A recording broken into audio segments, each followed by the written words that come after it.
है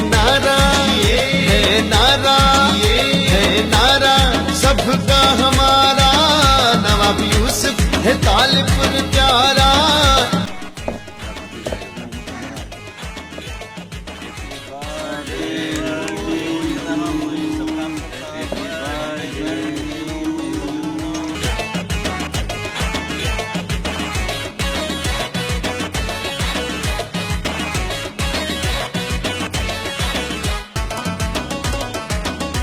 अॼु जंहिं शख़्सियत जी सालगिरह आहे उन सालगिरह जी आउं हिन प्लेटफॉर्म जे तवसत सां नवाब यूसुफ तालपुर साहिबु मानवारे साहिब खे हैप्पी बर्थडे ऐं अवां सभिनी खे बि उन मुबारकबाद ॾींदुसि।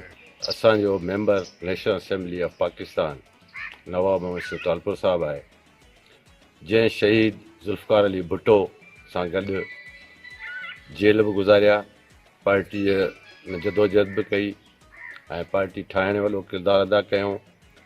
ऐं ॿी वॾी ॻाल्हि कारनामो त जॾहिं एटम बम भुट्टो सां वठणु वियो उन कमेटी में नवाब यूसुफ तालपुर साहिबु फ्रांस में मेंबर हो ऐं गॾु हो ऐं उन स्पीच में गॾु हो।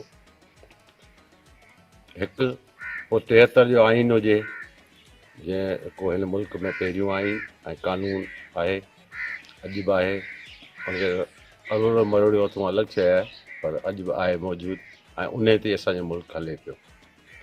ऐं उन खां पोइ शहीद राणी सां गॾु जदोजहद करणु, उन खां पोइ अॼु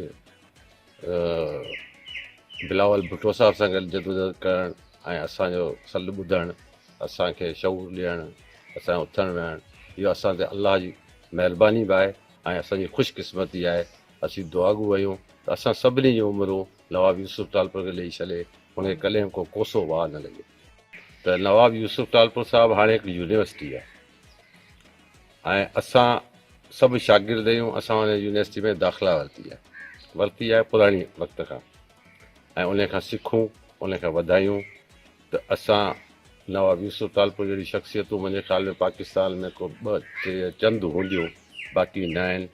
ऐं हीअ वॾी महान शख़्सियत आहे, सिंध जो सगारो आवाज़ु आहे, हिन जो सिंध जो पड़ालो आहे जेको क़ौमी असेंबली जे दीवान ते गूंजिजे थो ऐं ॿुधो वञे थो ऐं मञराए थो।